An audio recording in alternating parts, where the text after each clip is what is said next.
All right, so I'm just going to jump straight into this, and I think hopefully Zoom. All right, good. I want to talk first and foremost about the notion of low versus high performers. It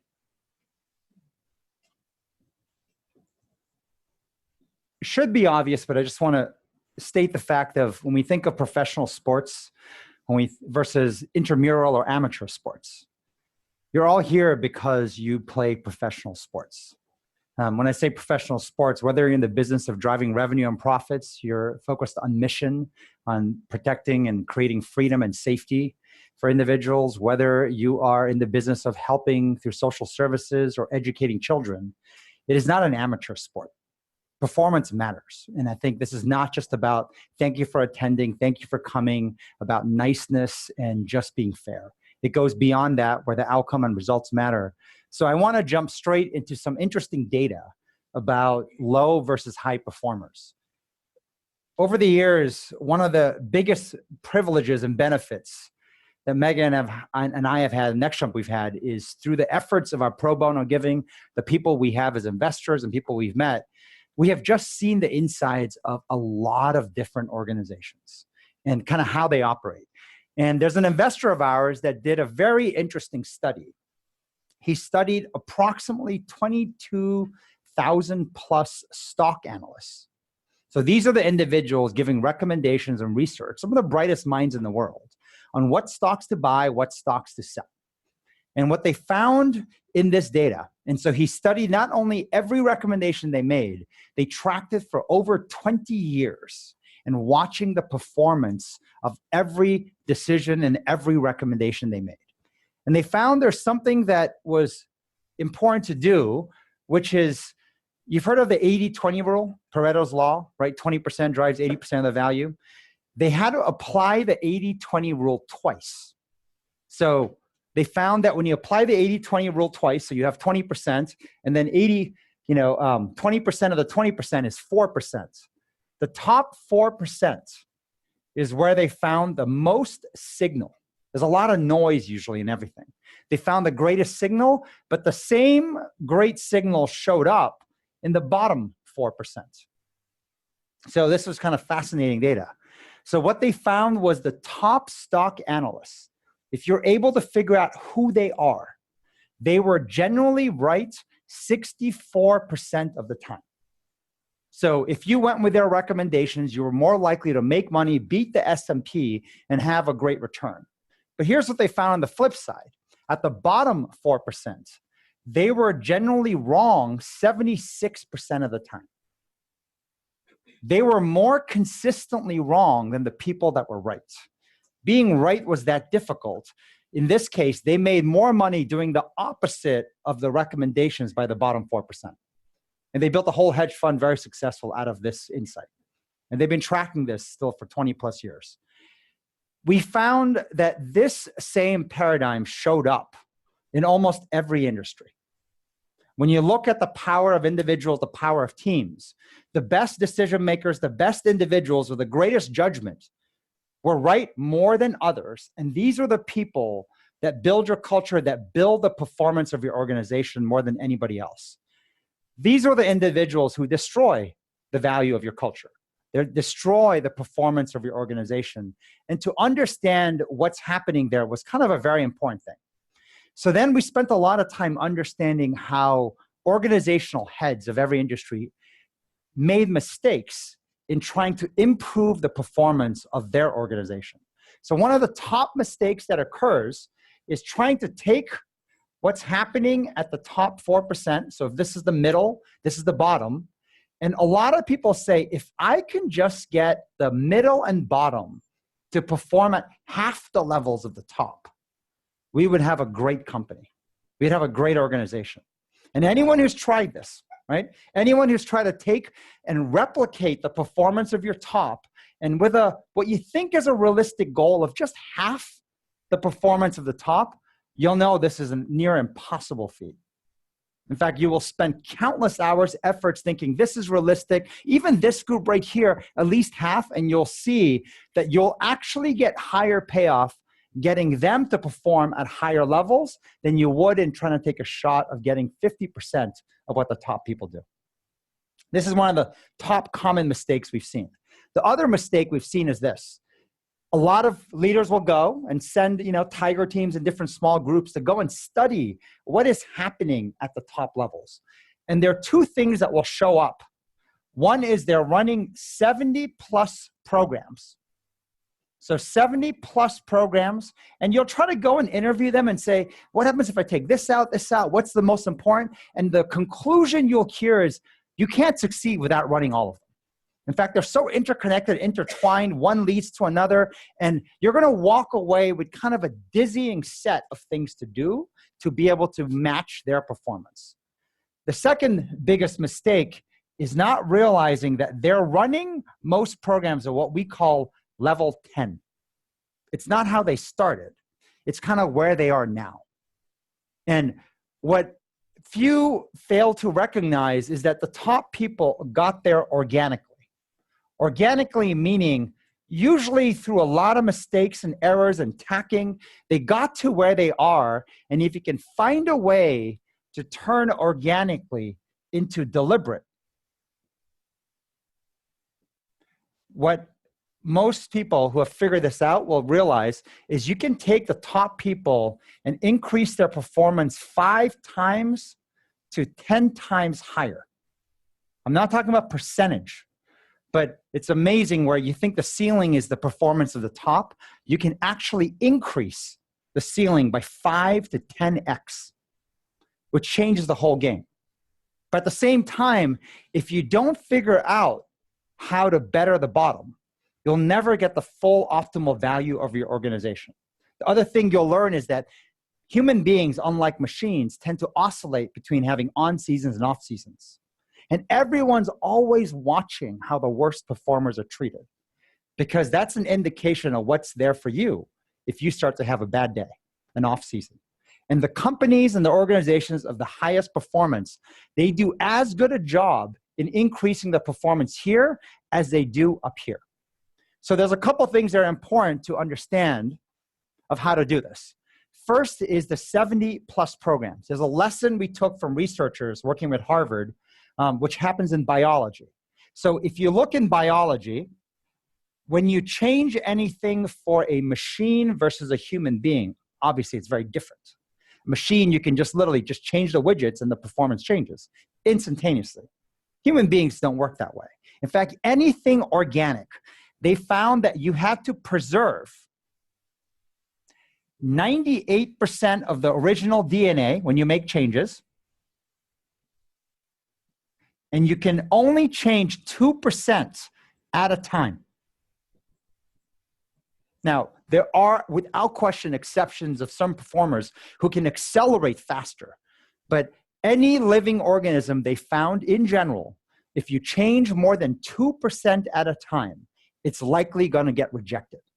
I'm sure a lot of you have seen a lot of false starts and things that seem really great, and then you realize you can't sustain it. You can't keep up with it, and it falls apart.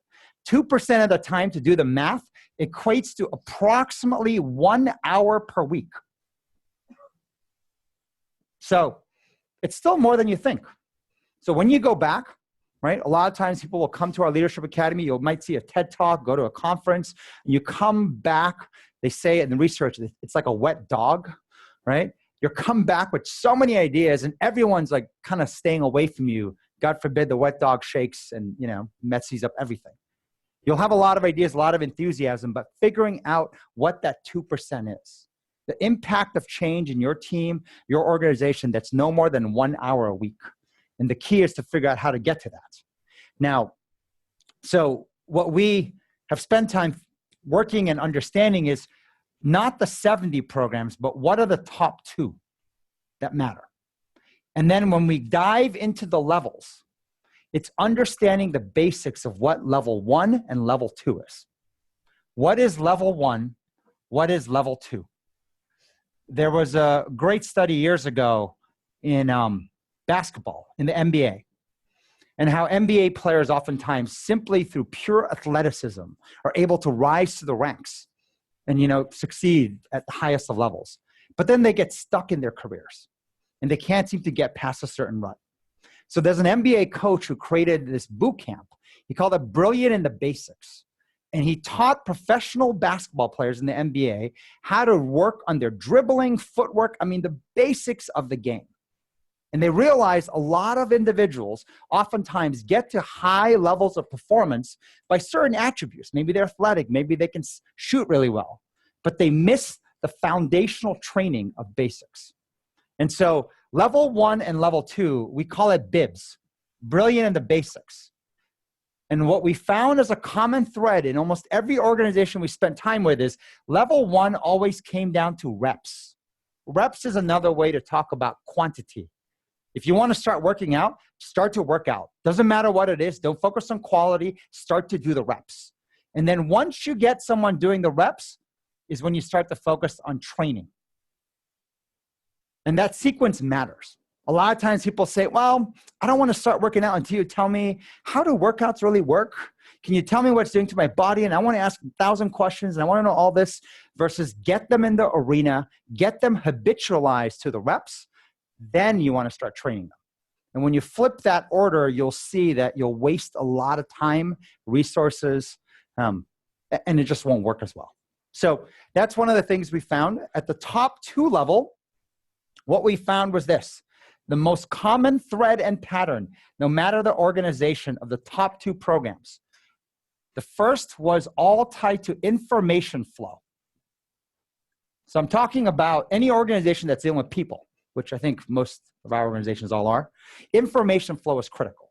And information flow in particular between human beings.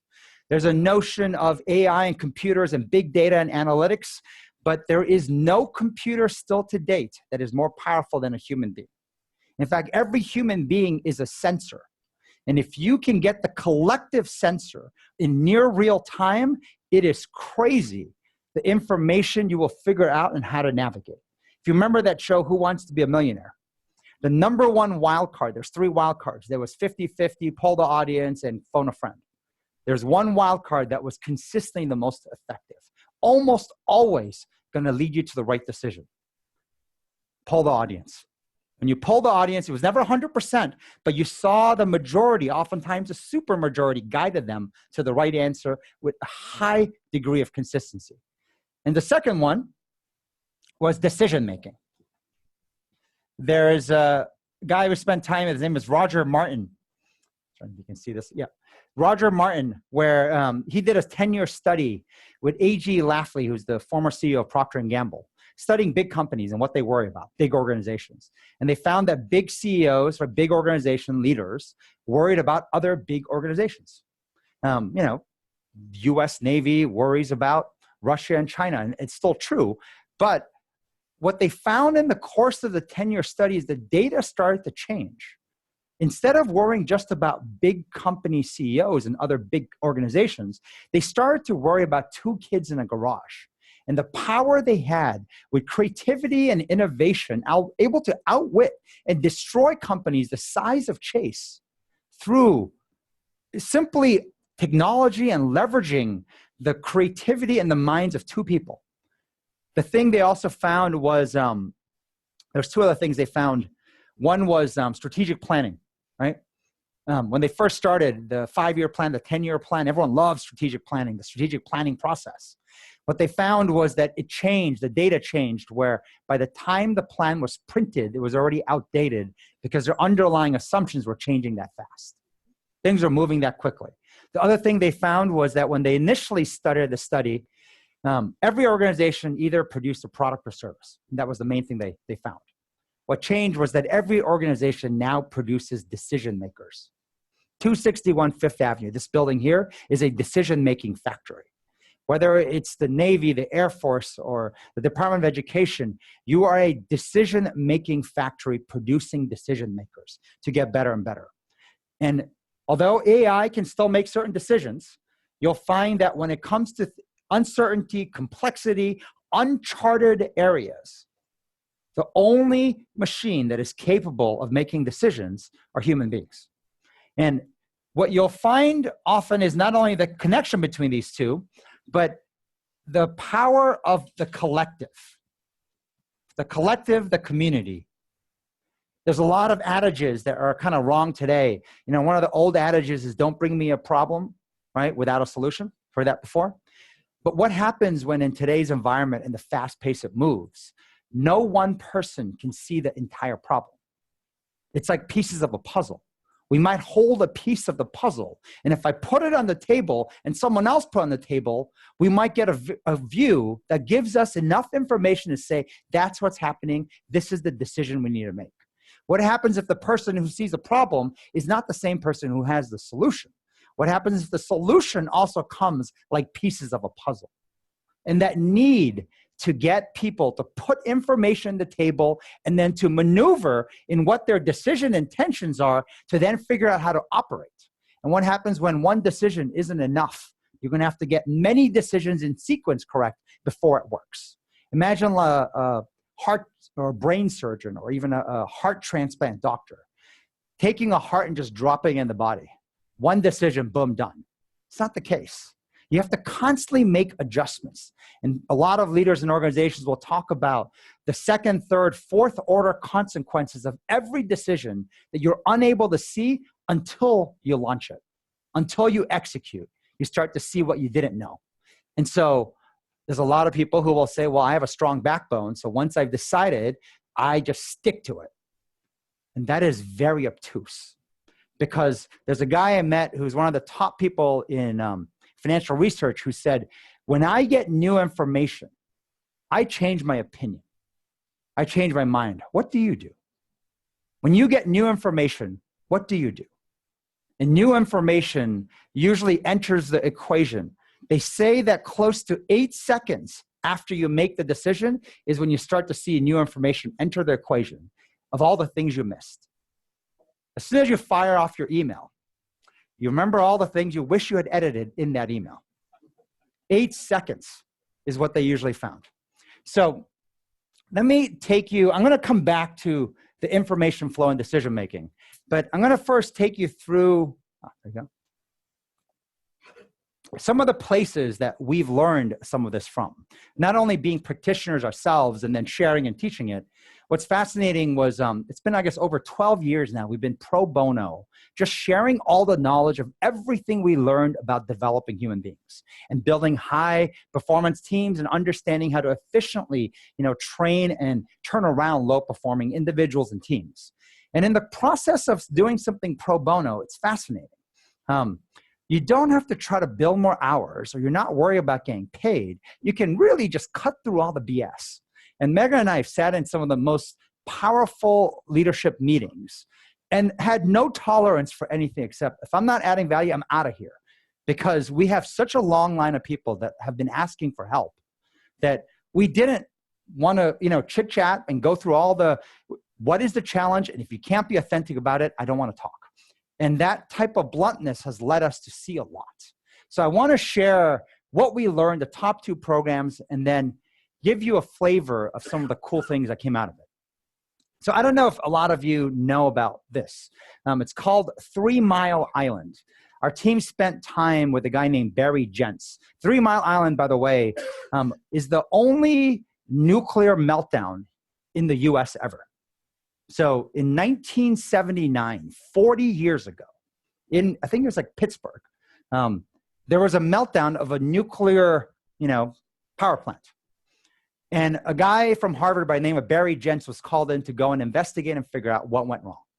And after all the studies, right? So Barry, a lot of time, our team started with Barry, what they found was this: the team just didn't talk to each other. It came down to a breakdown in communications. It came down to the fact that the idea of a puzzle, someone saw something wrong but chose not to speak up. And there was a handful of engineers who literally could have diagnosed and prevented this catastrophic accident, and they just didn't speak up. And in research, that term is called organizational silence.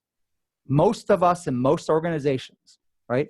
Do you ever meet a team, go into a room and you feel eggshells, right? You have to carefully pick your words. You're unsure what to say, and status management matters a lot, and I need to sound smart, but I'm not quite sure if this sounds smart. Before you know it, time's passing and no one says anything. And there's just silence. It's eerie. And it feels very heavy and uncomfortable. And that was the top conclusion of why this disaster occurred. So fast forward 40 years, right? Everyone's read about this now, right? Boeing makes big mistakes. Not once. They didn't correct it fast enough. A second plane crashes. Megan and I just recently spent time with the head of HR of Boeing. Has a very tough job right now. But what was interesting about the studies, and they're still doing more investigations and studies. This was, I think, in a recent New York Times article, that as Boeing rushed to get the plane done, meaning speed matters now more than ever before, the competitive nature, if you don't move fast, you're moving slow. Many of the employees say they didn't realize the importance of the decision. They described a compartmentalized approach, each of them focusing on a small part of the plane. The process left them without a complete view of a critical and ultimately dangerous system. It's like an assembly line. A lot of us work still in industrial age processes. I have my part and hand it off. Someone else has their part and they hand it off. And in fact, even with technology now, I was a computer science major. When I learned to code, there's only a handful of languages you learn. There are so many programming languages now that need to communicate hardware and software with each other, and individuals that come from diverse teams of all sorts. If you can't communicate with speed and openly with each other, that level of transparency, what ends up happening is organizational silence, silence between compartments and departments, and that leads ultimately to really bad things happening. Amy Edmondson is a Harvard professor well known for coining the term psychological safety. She was sharing recently an article and research showing that in Boeing's case, the same thing occurred as it did 40 years ago in 3 Mile Island. People were afraid to speak up. And if they had spoken up, and they could speak up in real time and start to share their intuition of what's wrong, they would have prevented at least one of the planes from crashing. And maybe both. So we have over 1,000 different companies and organizations of all sorts. Megan and I have spent time just helping and assisting over the 12 plus years. This is just a sampling of 10 of them. They range from the top neuroscientists, one of the best in the country. Jim Fadigan, by the way, invented the Sesame Street characters. Very cool story of how children are scared of monsters, but they love cookies, Cookie Monster, and suddenly you can help them get over their fears. But he's done a lot of other cool stuff. He's taken public schools where there's 100 public schools in Florida where children were actually falling behind in math, reading, and language. And he built an entire training curriculum in academics that jumped them a full grade in 6 to 12 months for 20,000 kids. So just really cool stuff there. Josh Waitzkin, the movie Searching for Bobby Fischer is actually based on him. And you've heard of, he's a chess player, became #1 in the world, and then actually became #1 in martial arts. So he's actually same age as me, and he's in New York City. We spent a lot of time with him understanding what he does. Social Services, a group in northern Massachusetts led by Daniela Morse, who's actually curing autism in the most interesting ways of setting up the environment. And she's able to get individuals who come with heavy versions of autism where they've lost physical movement and speech capabilities, and in 90 days gets them to gain it back, which is pretty cool. Peter Gorman, I'm going to go into more detail. He's a self-made billionaire who invented the heart rate monitor.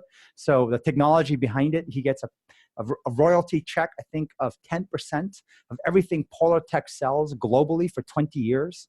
I think it was a $2 to $4 million royalty check per week, so not per month, but he's not worried about money, but he's built a lot of other cool things.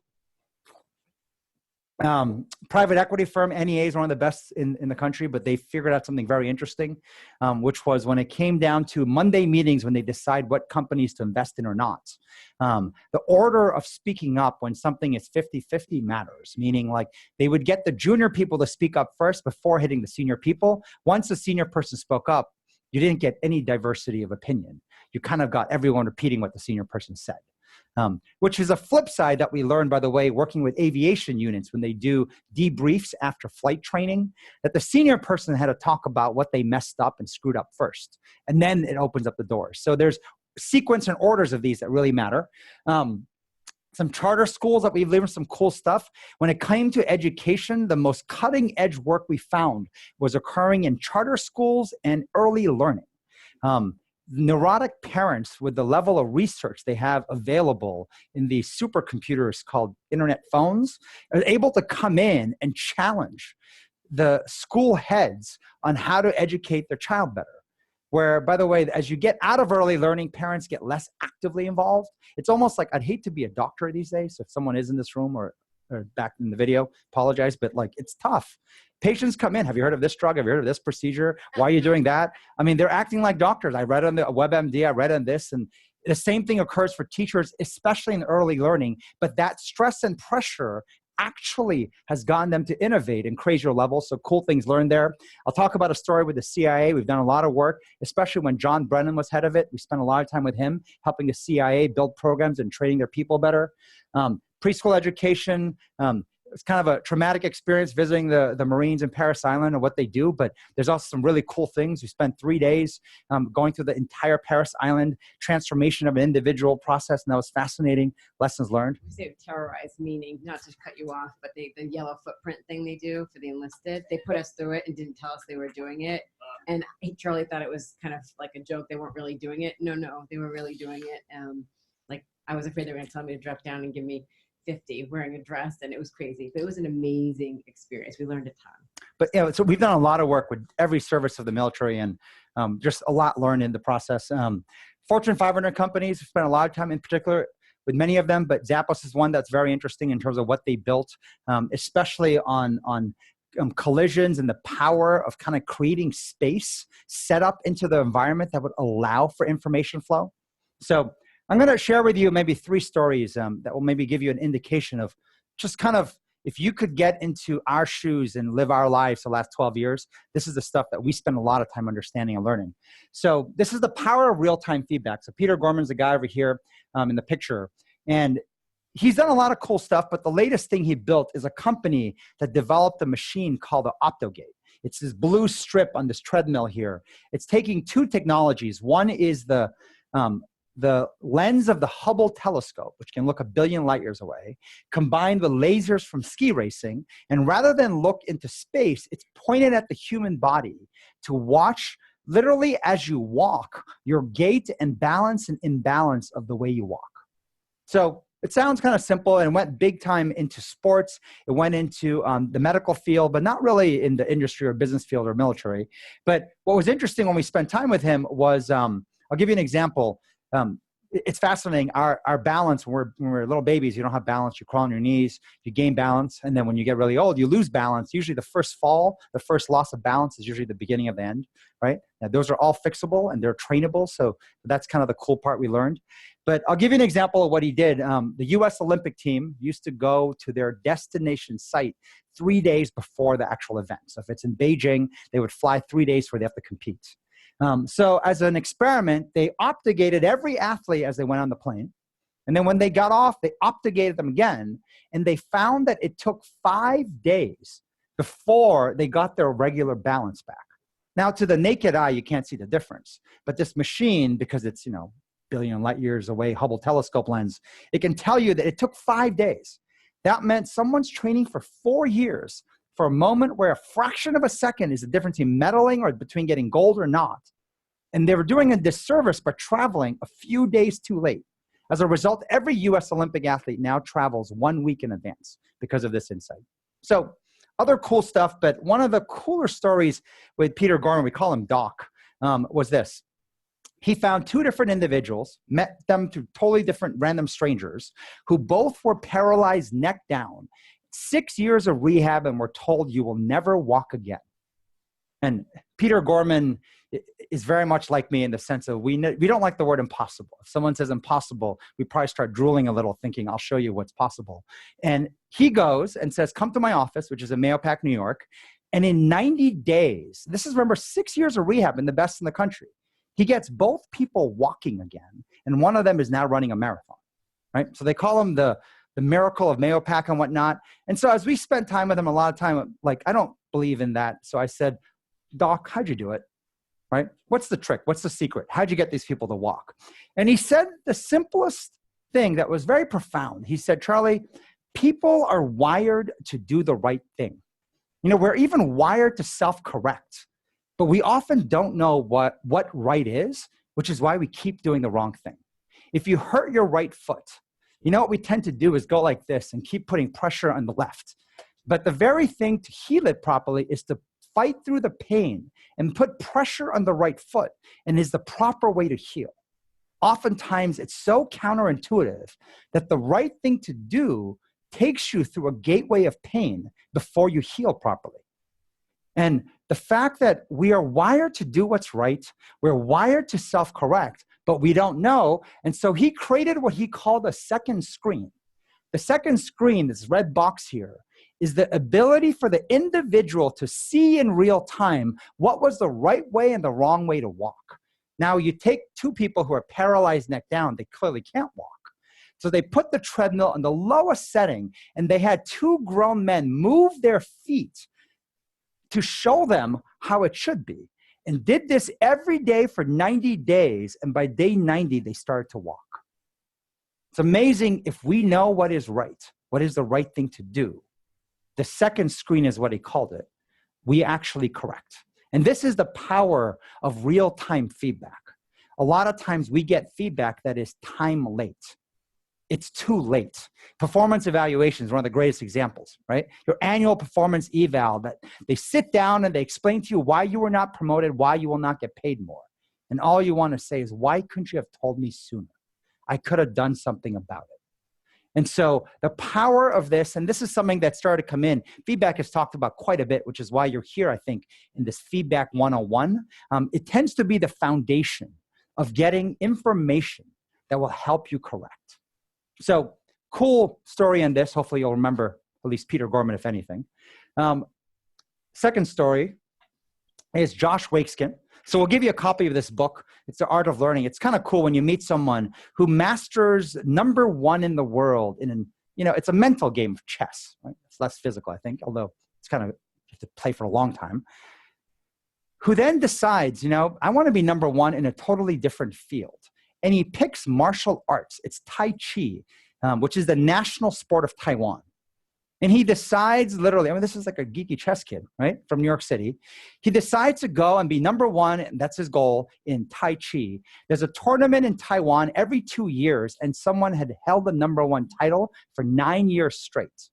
In year 10 is when he lost the title to Josh Waitzkin, who basically trained and beat him in 6 years.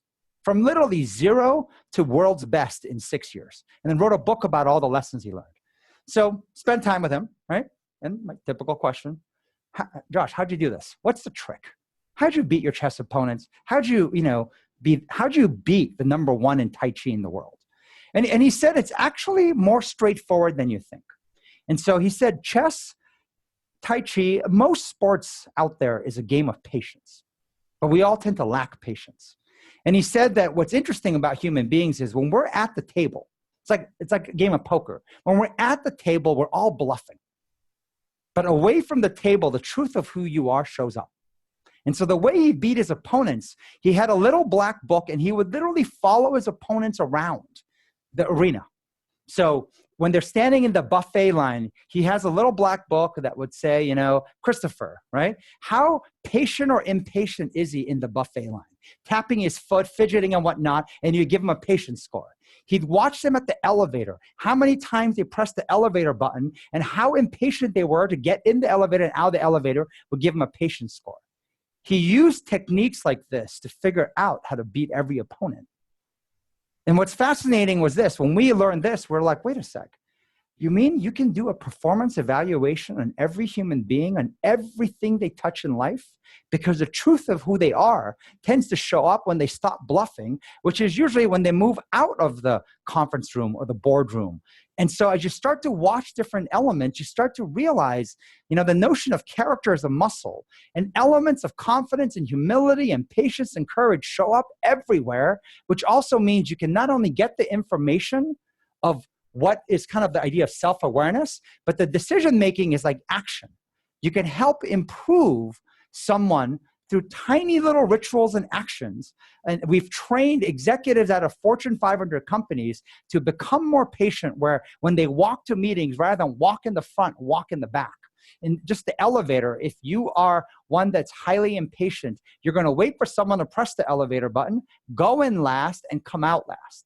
Versus if you're on the flip side, we call it a little bit insecure, you're going to press the button, you're going to dart in, and you're going to cut everyone off and dart out and do this for 90 days. And we found changes in traits of character and traits of performance through these little measures. And that notion that information is available everywhere on human beings, you just have to look and observe. And you'll see the patterns by individual. The last story I have is tied to the CIA. Our team spent time with the number one analyst, the top analyst who helped find Osama bin Laden. So it's kind of a cool story, right? I mean, the U.S. is the most powerful country, outspends every other group in military intelligence. And I like the show 24. So if you remember, like, how quickly they can find someone, right? It's definitely within one episode, which is 1 hour. And they can't find Osama bin Laden forever. We're talking about bribes. We're talking about satellites. We're talking about everything you can imagine at their fingertips. A firepower to apply, and they can't find this guy. And so it's fascinating. It's actually a woman who led the research team who helped discover him. This idea that we all need help from other people.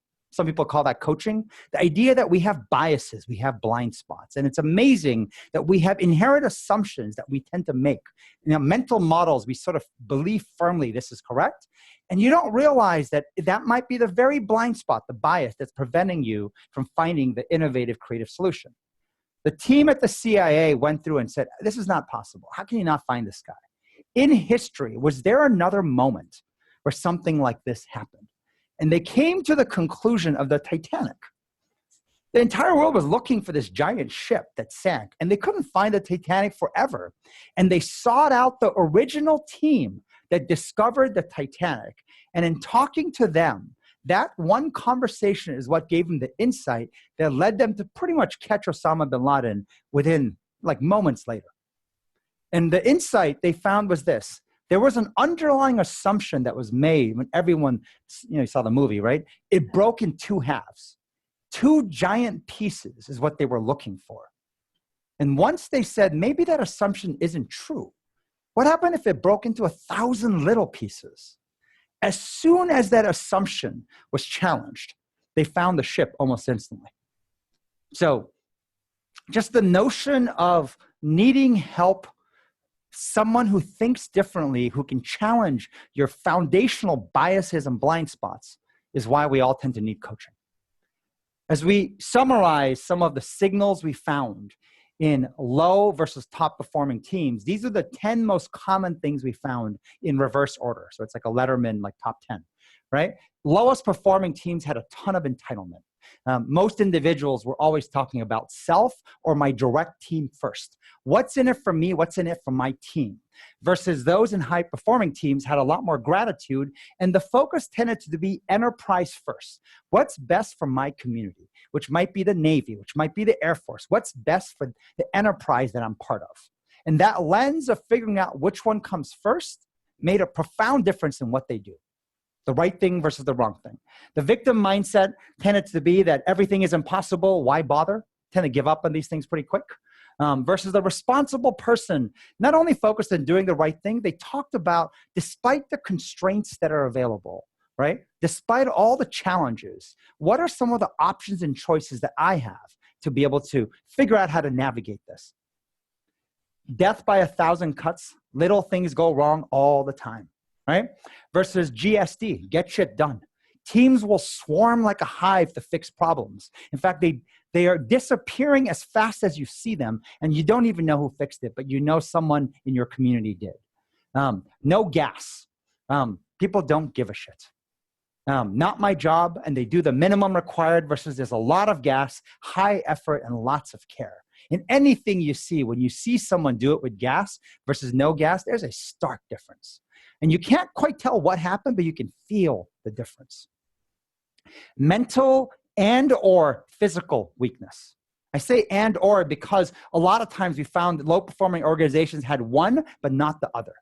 And so you tend to find that there's a lot of hostility or fragility, right? What's fascinating, especially on mental weakness, physical weakness is actually, we found this heavy in areas of military and CIA. We often hear, I'm willing to risk my life, but won't risk my career. It's bizarre. I mean, I do the opposite, right? But in the military, you're trained this other way. You will jump out of burning helicopters, but you can't talk about the challenge you have at home, right? Being a bad parent or being a bad leader, right? And actually going through all the challenges of, am I even equipped to be in charge? And I don't know what I'm doing. And I think I just made a mistake.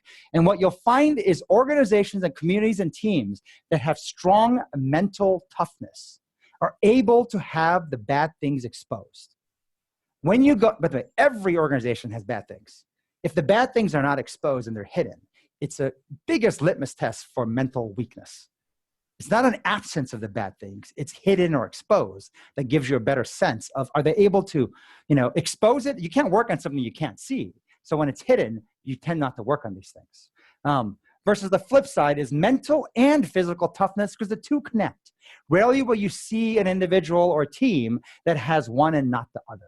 If you tend to be mentally tough, you see they tend to also get physically tough and vice versa. And radical candor and the relentless pursuit of understanding the truth. And the challenges come in every day. We always say, if you think that, that we all need more therapists, we probably need them at least 2 times a day minimum, maybe up to 6 times a day, because things come at us in every different place will make you feel inadequate. And now with social media and what the internet has done, feeling inferior, feeling like your status, right, is worse than somebody else's that is like just happening all the time in real time. So you need to be able to bring this and talk about this more often than you realize. Everything is mission critical versus creating the space to fail, practice or training ground. You'll see that if you have to get it perfect, you're going to see usually most people in teams that do that all the time tend to get nothing perfect because you have to just do less and play it safer. Fear of failure versus investment in loss. An investment in loss is not playing scared. It's not saying, oh, I'm so proud I lose all the time. No, it's actually playing out of your comfort zone to try something difficult, trying a new approach. And when you experiment by nature, 90-something% of the time, you will have a face plant, you will fail, but you take the lessons and you try again, which is what they call grit, right? Which is what they call resilience. Being able to come back, resilience, you can take the hit, toughness to come back and fight again. Low expectations of self or team. And this is something, we like the word tolerating badness. A lot of times you'll find in low-performing organizations, people have a very high set of expectations for themselves, but won't hold others to the same standard. And you'll find, of course, the worst of the hypocrites, right? Who hold everyone to high standards, but they don't follow they don't walk the walk themselves. Versus in high-performing teams, high expectations of both self and team. And even when you are not doing it yourself, you don't let them off the hook. And when you feel like a hypocrite, it gives you more drive to go fix yourself. You'll find this notion that everyone hold high standards across the board, an unlimited potential to get better. It's a notion they call fixed versus growth mindset. Why do you believe they're done and baked and set as they are? You believe everyone has the ability to get better. And you have to find the way to get there. There's a term Megan coined many years back called LHF, lying, hiding, faking. Some call it politics, bureaucracy, trying to get ahead. It doesn't matter how you look at it, but what tends to show up, and we work with some of the top neuroscientists, and we found when they studied the brain of how much time and energy was spent basically telling the truth versus lying, hiding, faking, the majority of our waking hours and most of our adult lives is spent LHFing. I think they said close to 2/3 versus the third actually telling the truth.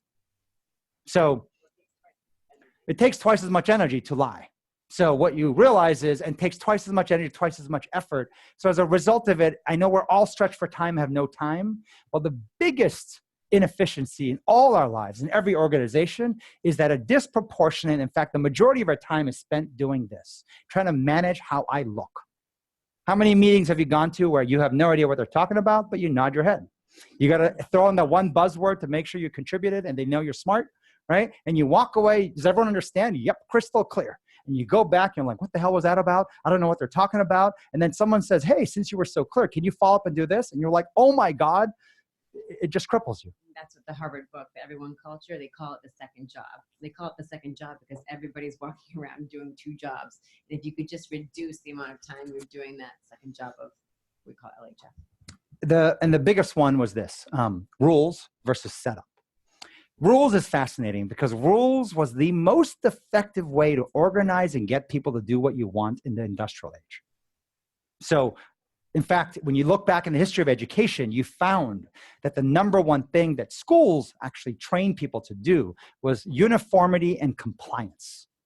Everything becomes a compliance issue, right? Let's make some rules. Let's make some rules in sexual assault, and let's make some rules in ethics. Let's make rules and rules. And it's not to say rules are bad. It's just that an over-reliance on rules does one thing in particular for human beings. It shuts off your own judgment. You shut off your own sensor, you shut off your own decision-making abilities, and everyone focuses on what's the rules and how information travels in my team here in this organization? What's the rules and who gets to decide what? And everyone's looking for the rules as opposed to focusing on using their human computer, their human sensor, their human decision-making machine. Versus, we've spent a lot of time seeing this. If you are a leader, and most of you here in all the offices are leaders of some sort, the frustration I'm sure you felt is the lack of control you have nowadays managing your people. They just won't do what you want, right? And they won't listen to you. And you feel like, I got to give them their space and listen to them and this and that, but I need them to go and do this because we're not an intramural sport. I have performance metrics, things that are critical, whether it's revenue, profits, mission, high stakes. How do you find control? And that control that you actually have is in setup. Setup, and once again, if you set up too much and try to control too much, you will see rejection. But when you control 2% or less, these subtle changes is what sometimes people call culture. It becomes part of the new norm. And they're deliberately created. And you end up, if you set up correctly, creating co-owners. We put co-owners, not owners, because as the head you own as well as everybody else versus renters. And when you have a team of co-owners versus you have a team of renters, it's quite stark the difference of what comes out.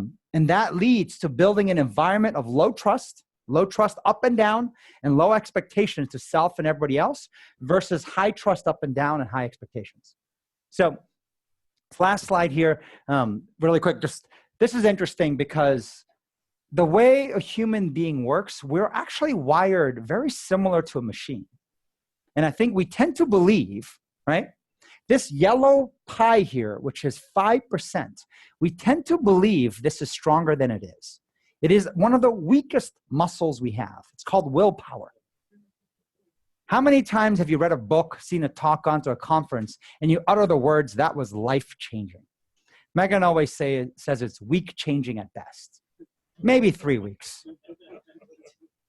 New Year's resolutions. Most of us make them, right? But most of us can't keep them. There are absolutely individuals who are able to hear something and create change right away, but you'll see the magic of how they do it is they apply it into the red pie. The red pie is the rituals in our lives. How an individual operates, how the team and community and organization operates, comes down to the rituals. And if you're able to change the rituals ever so subtly at that rate of 2% at a time, when something is ritualized, it falls in our automatic. It falls in our default. It doesn't take much energy to do things that are ritualized. The simplest example I always use is how we brush our teeth, right? Or where your shampoo and conditioner might be. It's always in the exact same spot. But if you really want to test yourself on this, go in after you brush your teeth, turn around, just throw your toothbrush over your head. Next time you have to brush your teeth, it's just aggravating as all hell. You have to look for it, and where is it? It goes usually in the exact same spot for a reason, because it does not take much effort when something is built into your automatic. But that automatic is upgradable, which is the biggest key. All right, so I just want to show you a couple more things on the whiteboard and then maybe move to Q&A. So there is a system that is commonly used in tech development. It's like a wedge. We call this the VX on top. So V standing for version, versus over here would be V1, V2, V3, going all the way to V7. I'll tell you why 7 is important. But then there's a cloud in the middle. And the reason is because what ends up happening oftentimes is most people are accustomed, and think of the VX as like a North Star, right? I think that as an organization, as a community or a team, you need to understand directional accuracy, right? The direction of what you're trying to do. So the North Star will provide directional accuracy.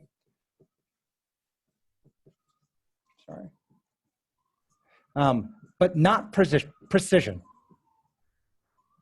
And one of the common things we want to do is take this North Star, connect it directly to what, reverse engineer down to every specific detail. And that process of trying to do that is what we refer to as the elephant mandate model. The mandate model is coming up with what you're going to do in the boardroom, and then you just go and once you approve everything, go implement, right? And you've made a plan that connected all of it. And the reason for the cloud is the minute you implement something is when you start to realize the things you missed and you have to make adjustments. And when you go and invest in a plan, in poker they call it being pot committed. When you're pot committed and you documented every step of how something is done, you'll find yourself incredibly inflexible. So the notion of needing to move from this elephant mandate model to, we'll tell you more about this cheetah momentum model.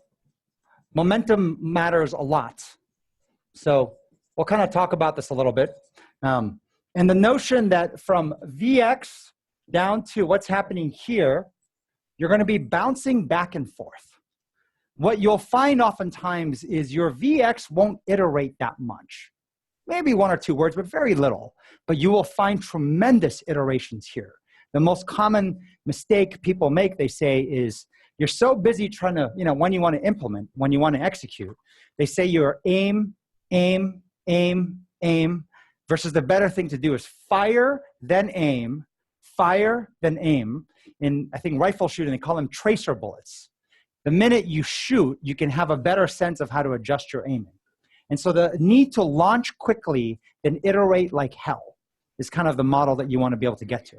In tech, they call it waterfall versus agile development. Very few, I'm not sure any organization in tech currently does waterfall approaches. The idea that you make a giant plan and you just roll it out versus they're just being agile all the time. Going to this, and this is kind of actually, I'm going to walk you through a similar discussion we're having with the CNO of the Navy as well as the DCNO, so there's number one and number two of the Navy. But to first understand the problem statement. So the problem statement is interesting. We spent time with people in education and learned something fascinating that occurred in 1920, which we believe directionally will mirror something that will happen in 2020, which is less than 1 year away. So schools were initially developed, but public schools, by the King of Prussia. So I don't know how many of you know the story, but the King of Prussia in 1750 invented public schools. And the way he did it was schools were built as the training center, the training ground for people coming out. In this case, he sat with his council and said, my objective is I want loyal subjects to the king. So what would I need to do? What driving principles would make public schools the best training ground to create loyal subjects to the king? In the conclusion, they came up with two driving principles of fear and isolation. So when you look at schools today, still a lot of them have it, you're isolated the way you're sitting at your desks. Every semester or every year, teachers are changing so that you can't build long-term relationships. In terms of fear, students fear teachers, teachers fear principals, principals fear superintendents. And that model created the most loyal subjects to the king. So that was that model of the feudal system. Then come the industrial age, which was 1900 to 2000. So Y2K actually marked the end of the industrial age. And in the new century of the 1900s, industrial age, it's fascinating that 20% of the way into that century, the old design stopped working. And so a guy by the name of Cubberley in the United States upgraded the public school system, saying there's a different need at work. They don't need loyal subjects to the king. They need followers, as in factories, workers who are able to work in the assembly line. And so what they concluded as the new driving principles was uniformity and conformity. So uniformity, that's right, and conformity. No, sorry, compliance and uniformity. So when you look at what's happening in classes, you're literally moving down an assembly line of different subjects without ever understanding why you went from math to science to drama to whatever's next, and everyone's doing the exact same thing. But that was the best way to create assembly line workers for the factory. So there's a change occurring, right? Going into 2020, and this is where we started to see the first signals of it around 2015. This leadership academy that we run and what we're doing exploded in interest in 2015. And if you look back even at the CIA and the DoD, there was interesting things that happened in the fall of 2015. Then, I think it was Secretary Hagel wrote this thing about the future force. And that thing was written, I think it was October of 2015. John Brennan from the CIA penned a memo talking about the modernization of the workforce being the single most important thing. Above all strategies, they start to fall top of the list. And as we have moved closer to 2020, it's become more critical. And so this notion of the transformation of work, and there was an article I was reading last night from I think it's like the MIT lab, where they were talking about digital transformation. Every organization is facing digital transformation, but they're talking about the emphasis should be not on the word digital, it's on the word transformation. And we learned this cool lesson from early learning preschools. The best toy versus the worst toy. The worst toy is 90% toy, 10% kid, iPads. The best toy is 10% toy, 90% kid, building blocks. There's something very similar we found when it came to technology. The worst technology for human beings is 90% tech, 10% human. The best technology is 10% tech, 90% human. And so even when we use the feedback app, the goal is ultimately to get to face-to-face conversation. But we need training wheels and aids to help us get there. And although our organization is a tech company and we built 50 different applications to help us run our company better and HR technology in many ways, you'll see more conversation occurring face-to-face than you will happening through tech. But tech aids it. So what's interesting about this transformation of work is understanding how an organization is designed. And when you look at the way an organization was designed in the industrial age, an organization was built like an elephant. And this diagram here represents kind of what an org chart would typically look like. Here, elephant. Less than 2% of the people in charge, and then there's all the workers, right? They made most of the decisions, right? Got most of the information. In fact, there was usually you don't get a lot of information flowing down, right? Information, a need-to-know basis, versus the idea and notion that an organization needs to be built like a cheetah. And if you look at the bone structure of an elephant versus a cheetah, they're built very differently, right?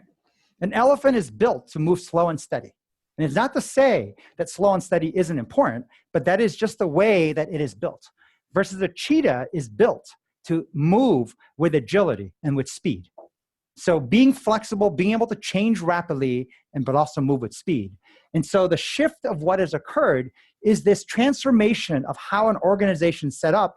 And to understand the cost of being set up like an elephant, you have to appreciate what was intentionally designed for a company. So the intentional design, and what I mentioned before, information flow, and then decision-making,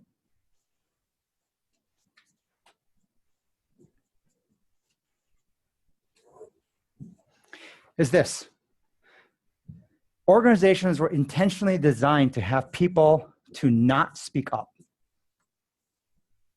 You really think when they're working on the factory floor, you want to hear everyone's opinions all the time, every day, right?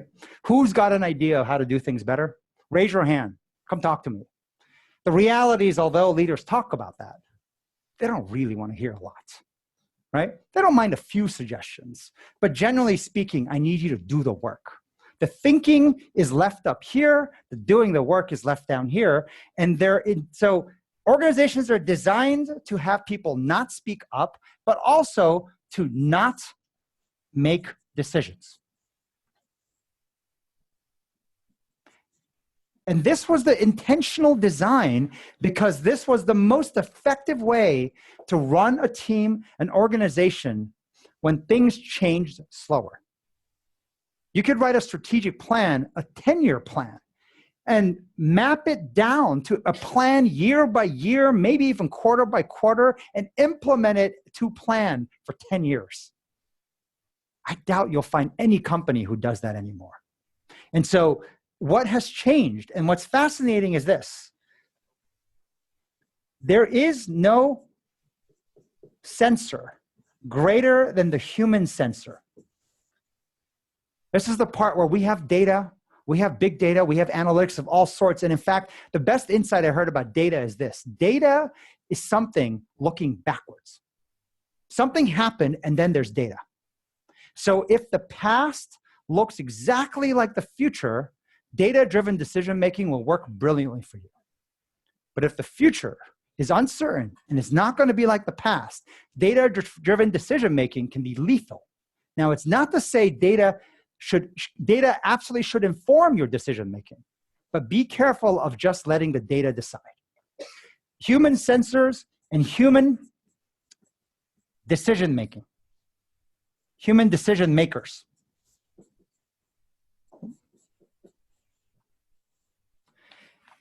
Said another way, we're doing a lot of work with the Navy. We talked about, this is the sailor's voice, and this is the sailor's judgment. So I'm just going to use that. You can put airmen, or you can put, Priceliners, or whatever you want to call it. But the notion of collective, the collective sensor, the collective decision-making ability of a team, of an organization, is the strongest asset that's available. Daniel Kahneman is a researcher that talks about system 1 versus system 2. System 2 is logical thinking, logical data. System 1 is intuition. And what's fascinating, and there's a lot of research on intuition, but there's a lot of holes in research on intuition. The reason why we tend to sort of fear intuition is that there are blind spots in intuition, right? People say, don't just go with your gut, right? You can't just make intuitive decisions. It's got to be backed up by data. But what we don't realize is intuition is so powerful. In fact, he called system 1 intuition fast thinking.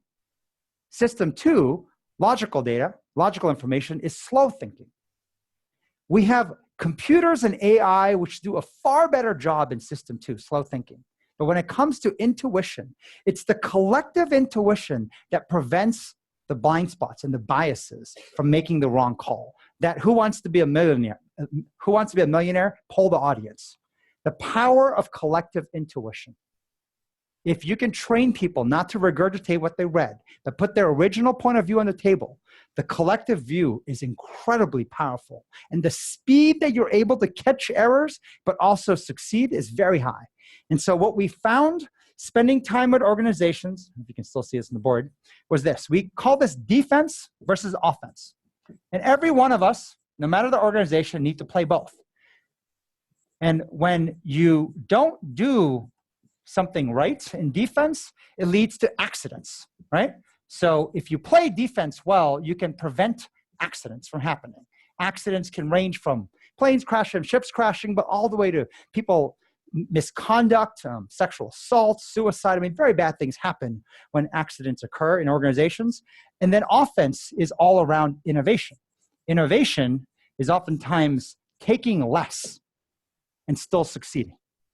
When you tend to have a lot, right? Most organizations we're talking about tend to scale mediocrity.